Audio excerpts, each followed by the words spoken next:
Most people don't fail because they are weak. They fail because they live as if they are arguing with the ocean. They treat every wave like a personal attack and every shift in life like proof that the world is suddenly against them. So the moment pressure rises, they panic, they thrash, they force, they overreact just to feel in control again. But panic has a strange habit. It makes people move more while understanding less. That is how energy gets wasted before the real challenge even begins. And that is the brutal truth. More effort is not always what keeps you afloat. Sometimes what drowns you is not the wave itself, but your relationship to it. Intelligent people don't waste their lives trying to stop the wave. They learn how to stand on it. The primitive mind resists whatever threatens control. When water rises, we kick harder. When pressure rises, we think harder. When life pushes back, we tense up and call it strength.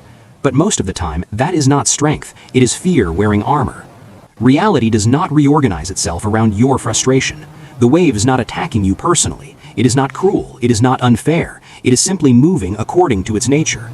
The problem begins when your emotions demand that reality should behave differently than it does. That is why emotional resistance becomes such a dangerous trap. The more you fight movement with chaos, the faster you lose your center. The more you confuse tension with power, the faster you sink.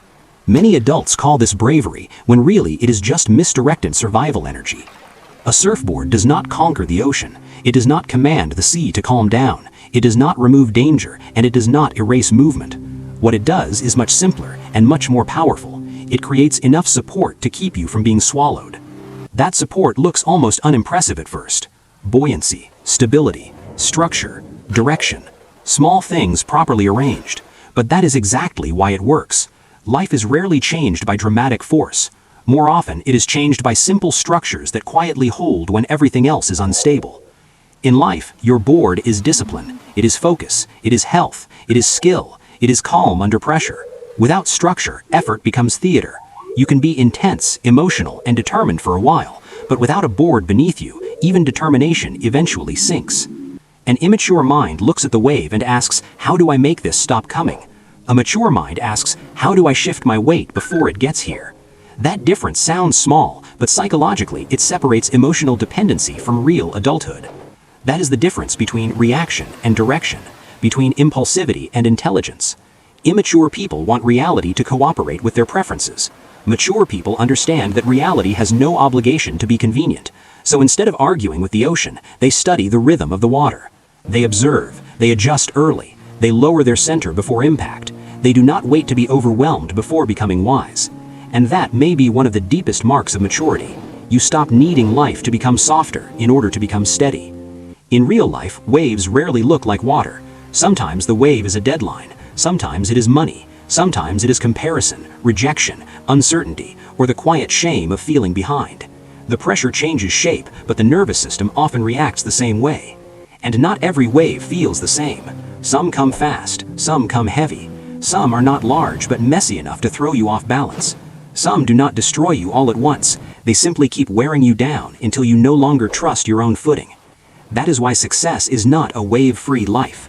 Success is building enough structure that changing conditions do not knock you over every single time. The strongest people are not those with fewer storms. They are the ones who built something solid enough to move through them. And this is where life becomes almost sarcastic. Some people respond to every rising wave the same way. I'm fine. I'm strong. I've got this. They puff up, they perform confidence, and 3 seconds later they are face down in the water wondering what happened. That is not resilience. That is ego wearing the costume of resilience. Performing strength is not the same as building it. Looking unshaken is not the same as becoming stable. Many people spend years trying to look powerful while quietly collapsing at the center. Real mastery moves differently. Lower the center, keep rhythm, read the wave, shift posture, remove wasted motion. That is why true competence often looks simple. From the outside it seems effortless, but it is not effortless at all. It is trained, repeated, and deeply earned. So if you're exhausted right now, stop asking, why does life keep hitting me? Maybe life is not targeting you as personally as it feels. Maybe you are simply standing badly on a surface that was never designed to stay still for your comfort. Ask a better question. What board am I missing? Discipline, health, focus, skill, emotional regulation, enough inner calm to stop panicking every time the water changes direction.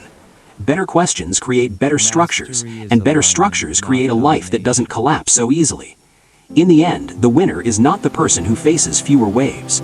The winner is the person who understands them better. You do not need to become bigger than the wave. You need to become more aligned in the way you stand on it and move through it.